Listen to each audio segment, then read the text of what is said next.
Hi, I'm John Kiriakou, and welcome back to Deep Focus. Today, we're revisiting a friend of ours, Dr. Mohammed Marandi, who has long been a friend of the show and a friend of mine. He is a professor of Orientalism and English literature at the University of Tehran. He's speaking with us from Tehran, and you can only imagine what the city is like right now. Mohammed, without any further preambles, welcome to the show, and thank you so much for taking the time to be with us, especially with everything that's happening today. Thank you very much for inviting me, and it's always a pleasure being on your show, John. Thank you. Mohammed, can you tell us what life is like today in Tehran? It seems like you have just relentless missile strikes and ships firing from offshore and drones and rockets. What is day-to-day life like? Well, because a lot of the targets are civilian infrastructure, it is pretty terrifying for a lot of people.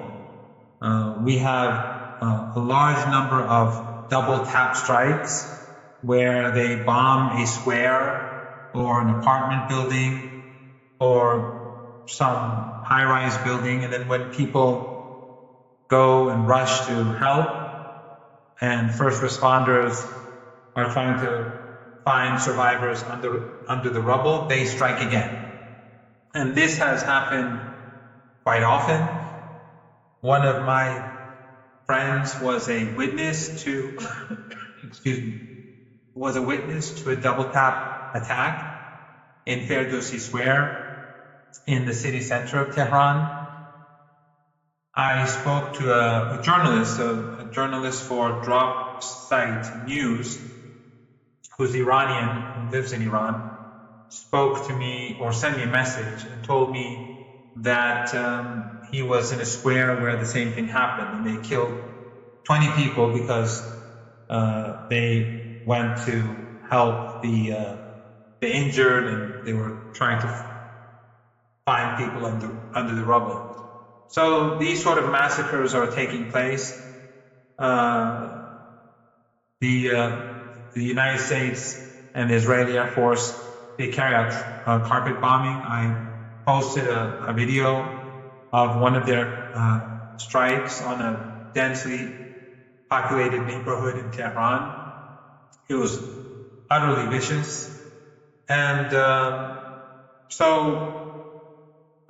these are very dark times for humanity. Of course, it's an unprovoked war.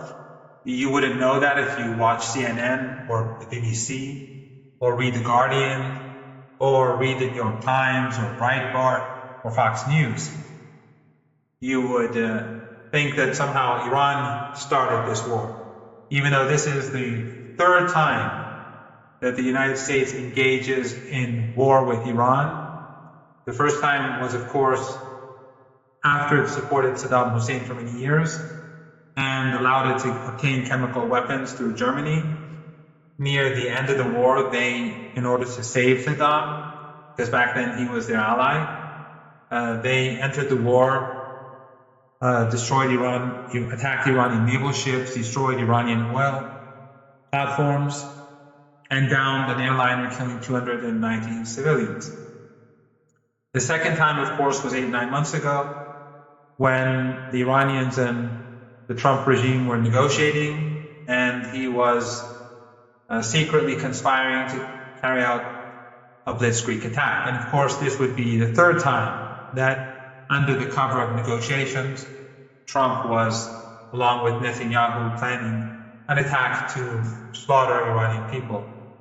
But if you look at the news, any major news outlet in the West, you would never imagine that this is what's happening, the unprovoked war where they murder leaders, where they murder scientists, where they murder academics, where they murder families, slaughter entire families, wipe out entire apartment blocks. And they're doing it simultaneously, by the way, in Lebanon as well as we speak. So it's a regional massacre. But people are very steadfast, and I'm quite stunned. I predicted this. I believed this would be the case, but I didn't quite. I didn't think it would be like this. Every night, and sometimes during the day, but every night across the country, people gather in cities in tens of millions. And in Tehran, they gather not in one place, but like in 20 or so places, each tens or hundreds of thousands. And during the first 2 nights where these gatherings began, I posted the ones in Tehran, like clips from different areas in Tehran, so people could understand, if they put them together, what a massive crowd it would be. And these people were under bombardment.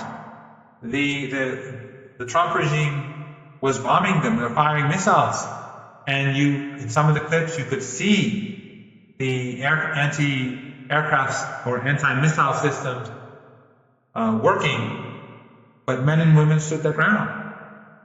I found that to be extraordinary. I've never seen such a thing before in my life.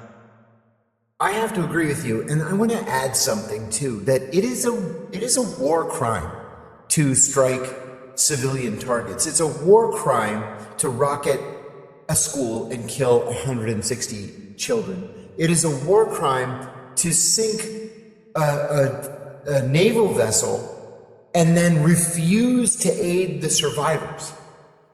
So this isn't just, so many of us yell about the Israelis. And that naval vessel was not armed. It had gone to India for That's right. A naval program that different countries were involved. And they were just men on a ship. And so they massacred them. They bombed many hospitals. On the first day in Tehran, they bombed a very large private hospital, the Gandhi Hospital. They targeted the IVF clinic, so many women will be having babies. The whole hospital has been emptied. And it's private. No hospital is allowed to be, you cannot attack them, but it's not even state owned, or it's not owned by a government. And the massacre of the girls on day one, there were 2 massacres on day one. One is less noticed because of the fact that the Trump regime targeted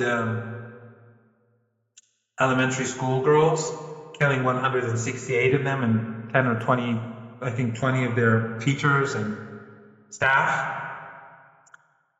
And which we shouldn't be surprised, because the Epstein class, they rape and murder girls, so why not bomb them? And then a few hours later, they bombed a gymnasium where young women were playing basketball, where they were playing volleyball, and they massacred them too.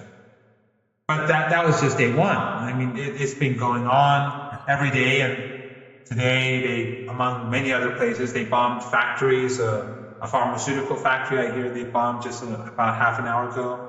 There was heavy bombing about an hour ago, half an hour ago, and apparently they bombed a pharmaceutical factory during those strikes. They bombed the national stadium, the Olympic stadium in Iran this morning.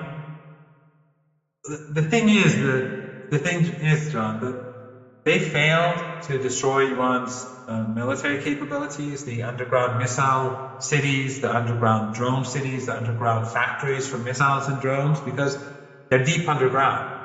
And I think, after 5 days and there's no let up on the Iranian side, they're very frustrated, so they're taking it out increasingly on ordinary Iranians. And so we're seeing more and more carpet bombing, rather than it's becoming less targeted and more carpet bombing.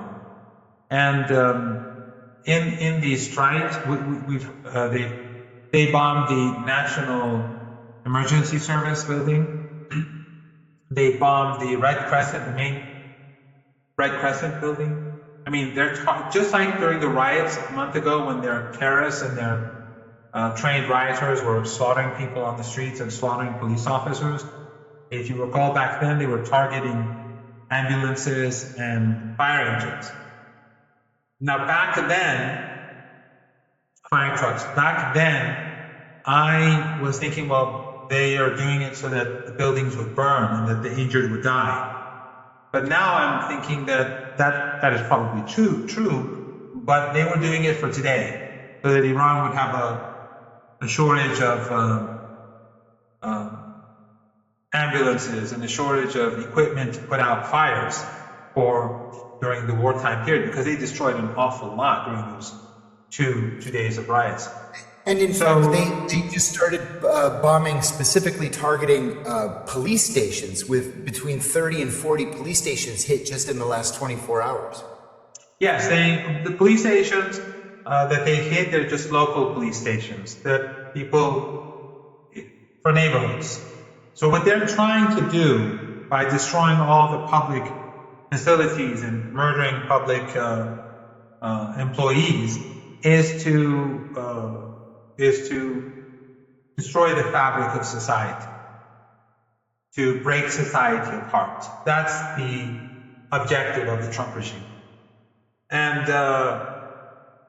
it's like what they did in Gaza, the same thing. And of course the Western media looks away, just like back then. At first they would make excuses, they would blame the victims. When the first hospital was bombed, they tried to pretend that the resistance did it. The second time, they pretended that there were tunnels underneath. Then the third time and the fourth, after 3-4 times, they just said, forget it. We'll just look away. And it got so bad that, if you recall, they went into one hospital and unplugged the incubators and let all those infants die. And no one in the Western media cared. So this is where it is. This is where things stand. And right now, as we speak, they're doing the same in Lebanon. They're about to carry out carpet bombing in southern Beirut.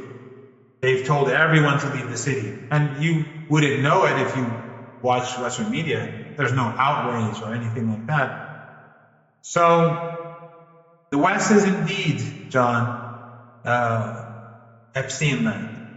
It is the land of Epstein. It is the land of the Epstein class.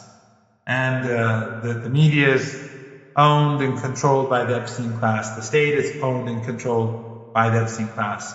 There are no laws. There's no international law. They've created the law of the jungle. It's the people who take little girls and do what they do and did what they did. They are the ones who are now slaughtering people across the board in our region. And the entire Western media, they're like cheerleaders. Mohammed, I want to ask you about the Supreme Leader, Ayatollah Khamenei, his assassination and the killing of virtually his entire family. I gave an interview recently in which I equated the assassination with killing the Pope. If you kill the Pope, you're not going to bring down Catholicism. They'll just appoint a new Pope. If you kill Ayatollah Khamenei, you're not going to bring down Iranian society or Shiism. They're just going to appoint another Grand Ayatollah, another Supreme Leader. Am I missing something? As an analyst of the West and of Western politics, what can you tell us about what the American and Israeli goal might have been in the killing of Ayatollah Khamenei? Well, first let me tell you a bit about him so that your viewers can know him a bit better, because he's so widely demonized. Before the revolution, he came from a very poor family. His father was a high-ranking religious scholar. He went to jail 6 times, I think, or at least he went to jail multiple times. I think it was 6 times, but I have to check on that.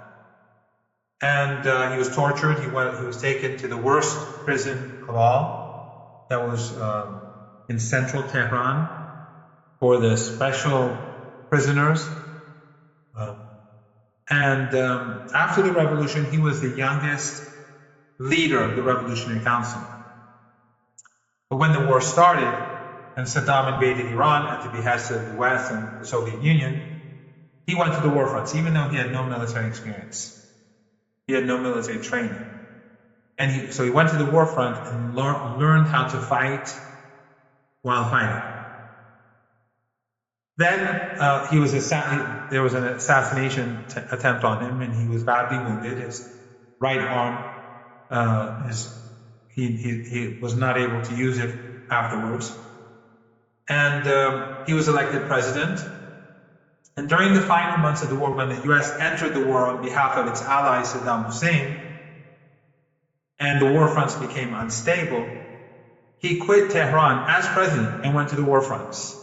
I saw him in the war fronts, in the southern fronts. That's where I saw him. During the really the most difficult days of battle. So, and he was a target, obviously. He was the president, but he was always on the fronts. And he was a person who had no fear.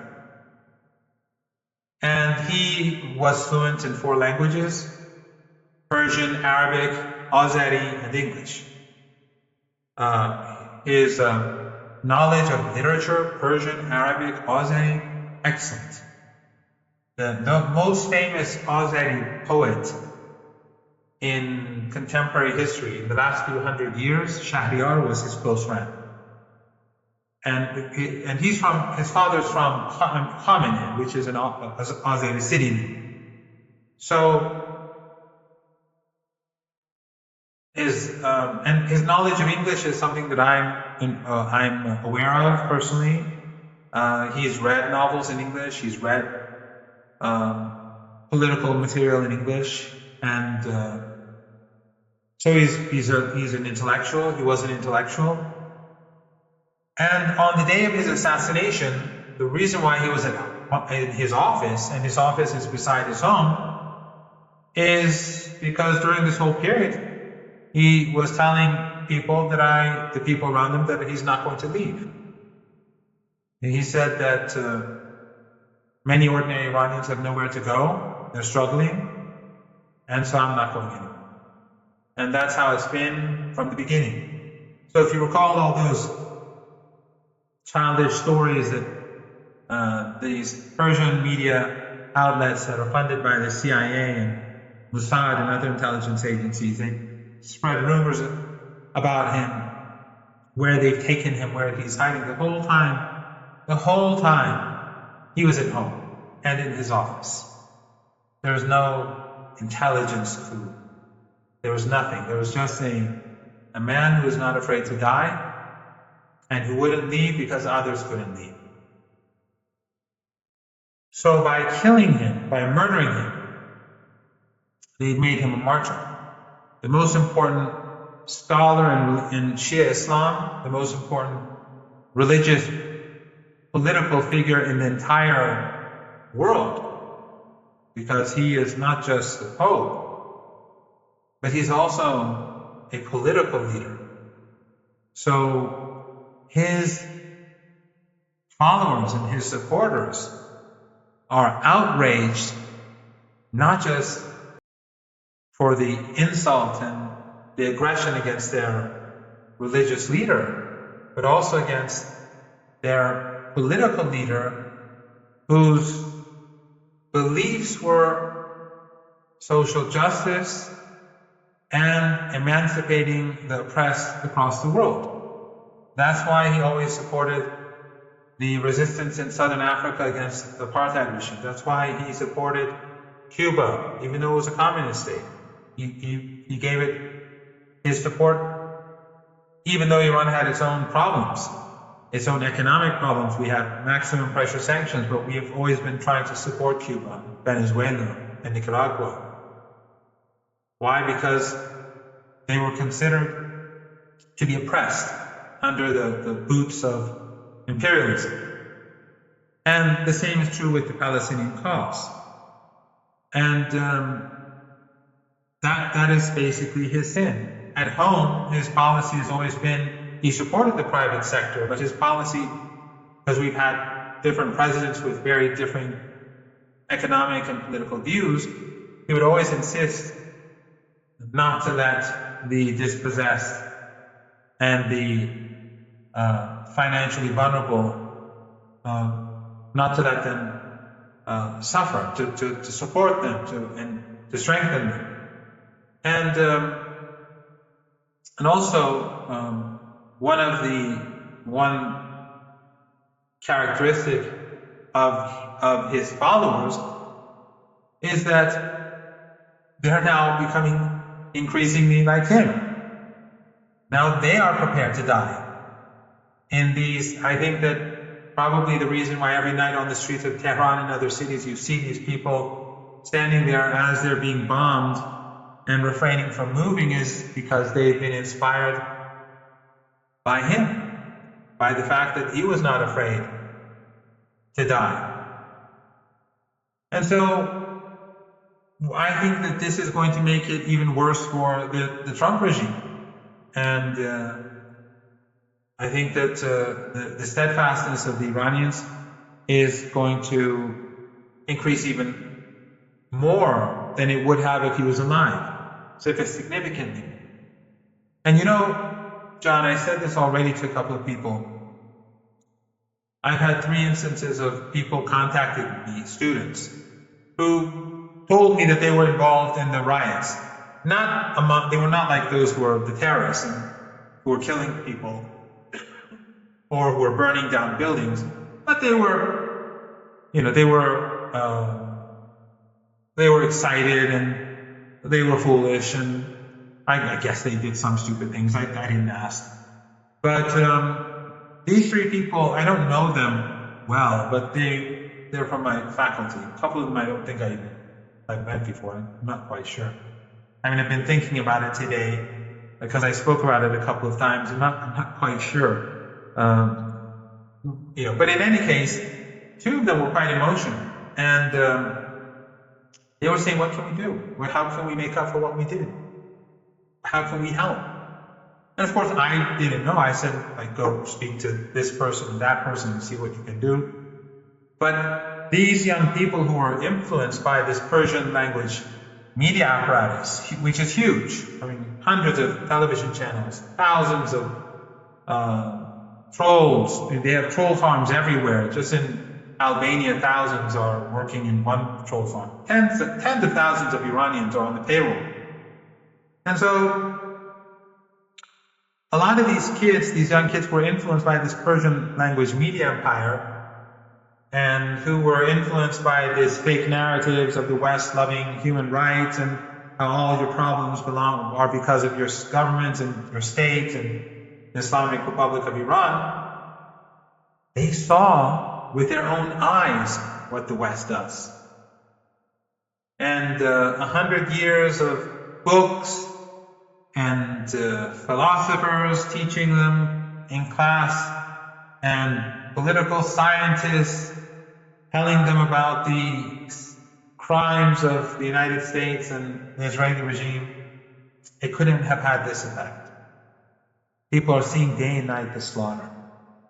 As I sit and do an interview with you, people are dying. Bombs are exploding.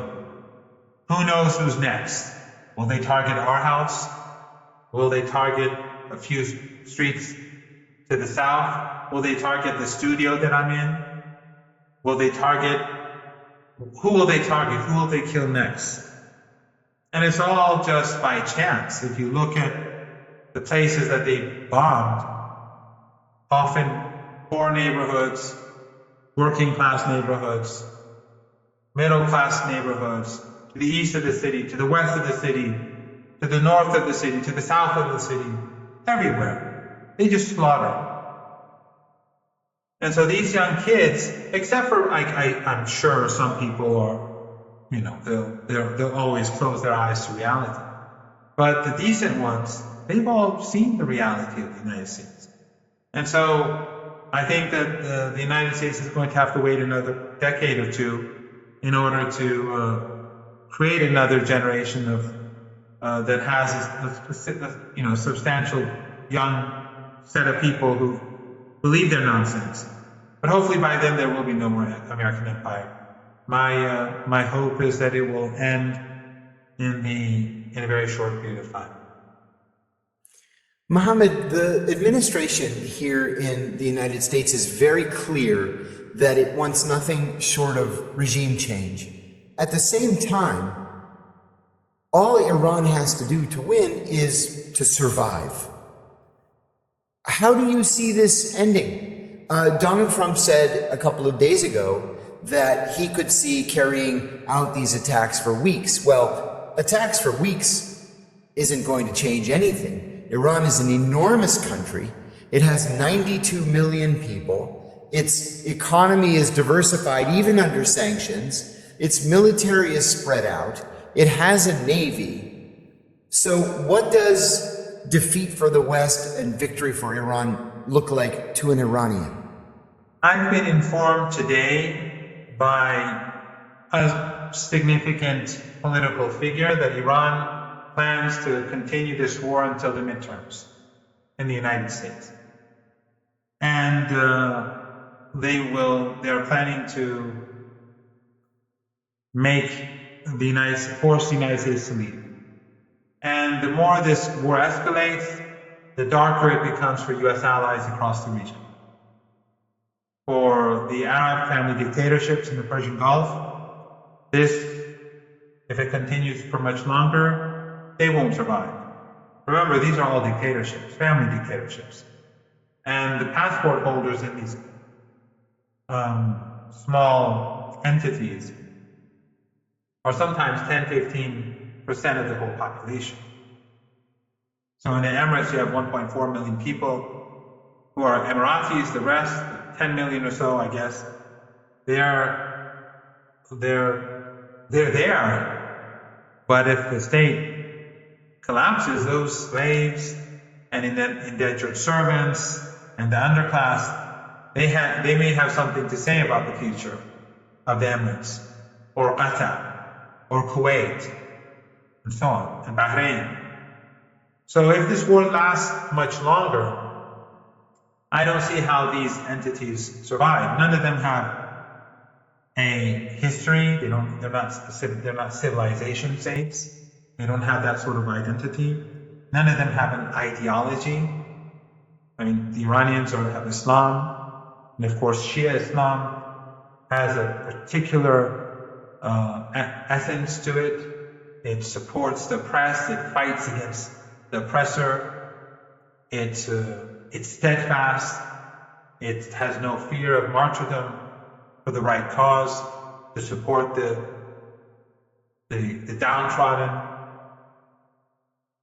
And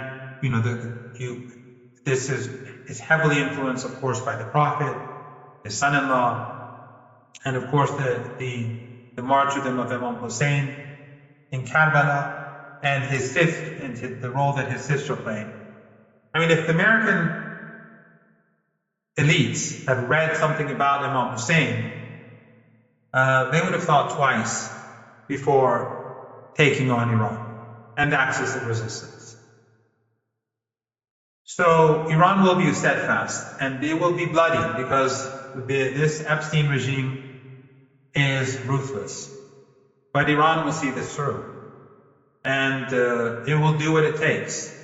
And those proxies of the United States, they will pay the price if the United States keeps pushing, because they're all complicit. They all host U.S. bases. The U.S. conspired against us through those bases. As we speak, they're using their airspace. As we speak, they're using their territory to fire missiles from the ground, from the surface, to Iran. So, at the moment, the Iranians are focusing on U.S. assets, and assets linked to the U.S. But it could get worse.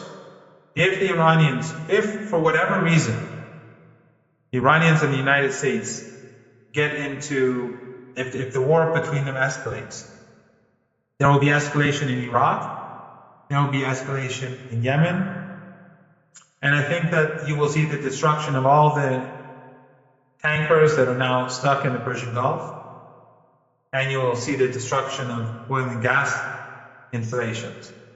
And that will bring down the global economy. It will. The Strait of Hormuz being just the start of something like that. Mohammed, the Washington Just Post one thing, today, John. Just Yes, one of course. thing. Iran is shutting the Strait of Hormuz without destroying anything, to warn the Americans that this is what is going to happen. And Trump now says that he's going to open the Strait of Hormuz. He doesn't have a chance in the world to do it. His ships are far, far away out of fear of Iranian missiles. His planes are far away. That's why every time they bomb, they have to refuel and refuel again to get back because of Iranian drones and missiles. So Iran is in full control. There's nothing that the United States can do about it. And therefore, if push comes to shove, then you'll see the price of oil go to what, $250 a barrel? And then when the markets crash, then everyone will be wondering who did this. And even the MAGA people, who obviously have no moral principles, because forever wars are okay, hiding the Epstein files is okay, even shooting white people in the face are okay. All that's okay now. But when they lose their jobs and their factories, the factories that they work at collapse, and the businesses go bankrupt, and the price of gasoline becomes unaffordable and they have no money to pay for the gasoline, I think they'll be trying to figure out who's behind this. Mohammed, the Washington Post asked a rhetorical question on its front page today. It said that Russia and China are close friends of Iran. Why aren't they helping? First of all, are they not helping? And second, can you comment on the current relationship, whether it's diplomatic or military, between Iran and Russia and China? There's no doubt that they're working together and they're cooperating. Iran is purchasing weapons and doing business with them. I have no doubt. I don't know any details. But the relationships between these two countries are quite good. And by the way, the Russians are benefiting big time. While Europe is paying extra prices, a higher price for energy, and the price of gas is going up even faster because of Qatar than the price of oil. And this is really bad news for Western countries. I want to come right back to that, but first we're going to take a quick sponsor break. Thanks for bearing with us. Right now we're watching two major flashpoints unfold at the same time. The takedown of El Mencho has thrown Mexico into chaos, and US-Iran tensions are escalating faster than anything we've seen in years, all the way to full-out war. Here's what most people don't realize. Every time global instability spikes like this, one asset surges: gold. It happened after 9/11. It happened during the 2008 financial crisis. It happened when Russia invaded Ukraine. And it's happening again right now. Well, there's a free report now called the Global Crisis Playbook that lays out exactly what's going on and what it means for your retirement. It includes a step-by-step guide to moving your retirement into physical gold, tax-free and penalty-free, plus a 7-point checklist experts say every retiree should complete before the next crisis hits. I don't think you're going to hear this on the evening news, but if you have a 401k, an IRA, or any retirement savings, this is worth reading. Simply go to johnlovesgold.com and get your free copy. That's johnlovesgold.com, or call toll-free 888-GOLD-053 to request your free copy. Healthcare in this country is heavily influenced by politics and large pharmaceutical companies. Politics change, access changes, and medications that were once easy to get can suddenly become harder to access. That's why you need a place like All Family Pharmacy. They're a licensed U.S. pharmacy focused on access and transparency, not on politics. In most areas of life, we prepare financially, for security, for emergencies. Preparing your medicine cabinet should be no different. Instead of getting a small supply and running back every 30 days for refills, you can order ahead and keep a 3 to 6 month supply on hand. I'm talking about antibiotics, antivirals, ivermectin, mebendazole, NAD+, blood pressure medications, and more than 300 other prescription meds. You choose what you need on their website. A licensed doctor reviews your request, prescribes it if appropriate, and your medicine ships directly to your door. Healthcare shouldn't depend on politics or on corporate gatekeeping. Stock up today and save 10% on your essential medications. What about the nuclear program, Mohammed? And let me preface this. The CIA said there was no nuclear program. They said it twice in 2 national intelligence estimates. The consensus of all of the American intelligence organizations was that there was no nuclear program. Ayatollah Khamenei issued a fatwa years ago forbidding the development of a nuclear weapon. Of course, the Israelis worked hard to convince the world that this was all a trick, and of course there was a nuclear weapon, and ever since the 1990s, Iran was only 6 months away from developing this nuclear weapon. Well, a friend of mine made a comment the other day that struck me as very important.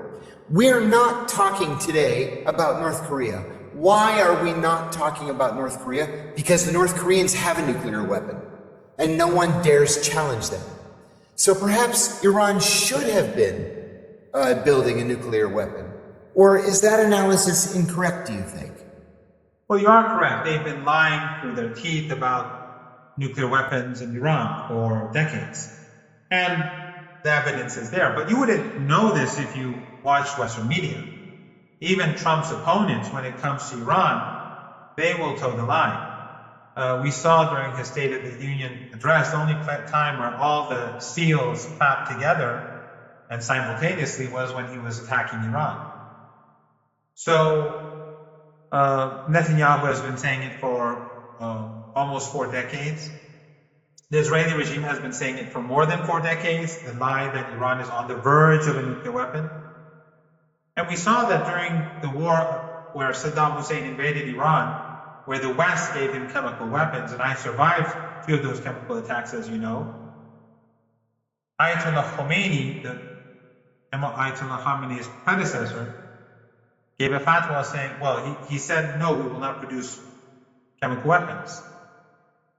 And of course, the West tried to prevent Iran from even purchasing gas masks. But then Ayatollah Khamenei gave his own fatwa about nuclear weapons. And the IAEA which has always been in Iran and has for years carried out very intrusive inspections, they have never discovered any evidence that Iran at any point was attempting to build a nuclear weapon. At any point. Because the United States says, the US intelligence agencies say since 2003, and that in 2003, Ayatollah Khamenei gave a fatwa, and so a move to build a nuclear weapon stopped. The IAEA doesn't even confirm that, and they're the ones on the ground. There's never been any evidence, but at least the US admits, US intelligence, from 2003 to just a while back when Tulsi Gabbard under oath said that Iran is not developing nuclear weapons, it's clear that Iran's program is peaceful. So Witkoff is lying through his teeth. The US Secretary of State is lying through his teeth. And Trump, of course, is lying as well. And then in any case, Trump just 8-9 months ago said he obliterated Iran's nuclear program. And now Witkoff is saying within a week Iran can make a weapon. It's obvious they're lying. This is 2003 all over again. The only difference is that Iran is not Iraq. Iran is not Libya. Iran isn't even Vietnam. And I think we've already seen that. The Trump regime thought that this would end in a day or 2, and that Iran would be in chaos. Well, we're approaching a week now, and Iranian missiles and drones continue to hammer and strike, and Iranian factories, underground factories, continue to produce. And Iran still hasn't used its new technology. It's using old drones and older missiles for them almost exclusively. And in addition to that, Iranians' regional allies are still not fully engaged. So Iran has a lot of room for escalation. What would that escalation look like? I think the destruction of... Would it include the use of Iran's hypersonic missiles? which we Yeah, have not Iran seen. has many weapon systems that they have not revealed yet. And by the way, with regards to nuclear weapons, a lot of people in Iran argue that. And two senior Iranian officials have said, two advisors to the leader, one who is now the chair of the Supreme National Security Council, before he was the chair, Dr. Larijani, said this, and so did Dr. Karazi, who was a foreign minister for 8 years under President Khatami. Both were advisors to the leader. And they both said, Dr. Karazi twice and Dr. Larijani once, that if there is an existential threat to Iran, then Iran's nuclear posture will change. But look how patient Iran is, and how, with regards to this, it's not acting irresponsibly. Because a nuclear weapon creates all sorts of difficulties. All these dictatorships around Iran, Azerbaijan, Aliyev is an unstable dictator. In Kuwait, in Bahrain, in the Emirates, none of these, in Qatar, these are all family dictatorships. None of them are inherently stable regimes. Then they'll all want nuclear weapons. So that's one reason, and of course there's the moral issue, which is the main reason. That's why Iran never produced chemical weapons. So, those who say that this fatwa has no meaning out of their ignorance of Shia Islam and of Islam, at least they can look back in history and see when the West was gassing us, we refused to gas their proxies. That's the difference between us and the West. Just as when they carry out genocide in Gaza, we support the Palestinians. That's the difference between us. When they strangle Cuba, we support the Cubans. When they take the Venezuelan nation hostage, we support the Venezuelan nation. When it comes to morality, it's actually the exact opposite of what the West says. Iran has always had the moral high ground. And Western propaganda has always been covering a reality that they are the ones who have no morality, zero morality. And we saw it in Ayatollah Khamenei's march. We saw it in the way in which they conducted themselves, and we see it when people are on the streets. Iran, I know you know quite a bit about Iran because of people close to you. Iran is a very highly educated country. Yes, indeed. Iran, there are more Persian language media outlets working against Iran than there are in Iran. Billions of dollars a year are being spent. Troll farms and bots and billions of dollars. So Iran is always hearing the disinformation. Iranians are always hearing the disinformation. Yet, despite all that, they come to the streets and remain steadfast under missile attacks. That's the difference between Iranians and Americans. Americans know nothing about Iran.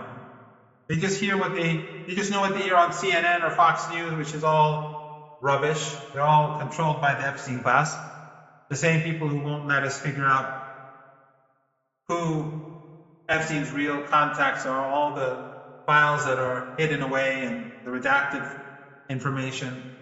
That's the reality of the West. I think people are waking up to this fact in the West. I'm confident in that. But the propaganda about Iran is something much more difficult to deal with because, first of all, people have been hearing this propaganda for decades, and second of all, Iran is far away. It's this other. So it's easier to demonize it. At home, people are waking up, they saw Gaza, they know about Zionism, but when it comes to Iran, it's a bit too difficult for them to recognize that it's not what they thought it was. Mohammed, what about prospects for a widening of the conflict? We hear about drones or missile attacks against Cyprus or against Azerbaijan, whether they're true or not. They just in terms of the propaganda value, it serves to broaden the conflict. Do you see it actually broadening? And what are the chances that the Russians and the Chinese get more involved? Well, if you believe Tucker Carlson's sources, And he is, of course, probably the most well-connected journalist in the world when it comes to US politicians and the US military. He says that in Saudi Arabia and Qatar, they've arrested Israeli Mossad agents who wanted to plant bombs and carry out explosions. So obviously the Israeli regime has a vested interest in creating chaos and turning countries against one another. That's what the empire has done historically. Divide and rule. So that is, and the Iranians have denied firing drones at Aramco, and I think they also said they did not fire anything at Azerbaijan. But in any case, if the war does expand for whatever reason, these regimes won't last. Aliyev is a dictator. He'll fall. Kuwait, Bahrain, Qatar, if this continues for a while, they won't survive. At least the regimes won't survive. And the Emirates will never be the Emirates again. None of these entities will ever be. This is a huge loss for the United States, because these are key proxies of the United States, which the United States milks. They've been milking them since they've discovered oil and gas. So the financial punishment being inflicted on the United States is not just the rise in the price of oil. It's the loss of this purchasing power that these regimes have, which help the US economy. And also, and I'm not an economist, so I should be very careful not to push this too far, but also it can be very dangerous for the US dollar because of the petrodollar, because the dollar, which is already in serious trouble, is powerful largely because of the fact that petroleum and natural gas is bought and sold largely in dollars. So there are lots of vulnerabilities for the United States. And these regimes, if they collapse, I think it'll be much worse for the United States. And the United States can't control this area. They can't bring troops. They cannot win a war on the ground. There's just too many. There's Iraq. There's the resistance in Iraq. There's Yemen. These are big countries. Yemen already fought a 7-week war. And during those 7 weeks, every day we were hearing from Trump that they're winning. We're hearing from Hegseth that they were wiping them all out. And then after 7 weeks, Trump said they capitulated, and he walked away. And they hadn't capitulated. They won the war. Yemen and Saudi, or what they like to call the Houthis in the West. Which is, in my opinion, more of a derogatory slur. But anyway, the point is that the United States is no longer in any position to wage that sort of war. And it will not win that war. And it will bring down the global economy. And it will bring down the US economy. For multiple reasons. So, yes, if the war expands, and Ayatollah Khamenei said it will be a regional war. And we're already seeing a regional war.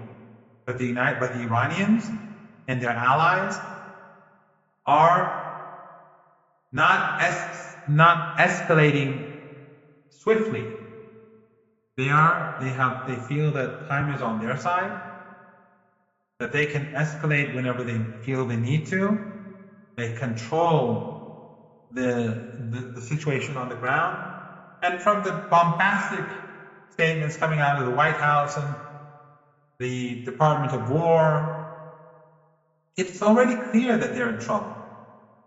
Talking all sorts of nonsense and saying, when Trump says, I'm going to choose the next leader. The United States, he's living in fantasy land. And I think it's going to come crashing down. And I think Trump is going to be devastated. This is the end of his presidency. Yeah, this is, I don't see how he gets out of this. I really don't. Not with any face or honor. I just don't see it. This was a terrible mistake. This was one of the great crimes against humanity in the modern era. But since the United States and the Israelis are used to it in Gaza and in Lebanon and in Syria and in Libya, it's not surprising. But the problem is that they chose the wrong end. I think that's right. Well, Mohammed, Godspeed. I hope that you and your family are able to remain safe, all Iranians, and I pray for a quick end to this thing. Thank you so much for joining us. Thank you very much. We do what we have to do. It's whether one survives or not, that's not really relevant. What's important is to do what's right. And inshallah, hopefully we'll all do what's right. God be with you. Thank you.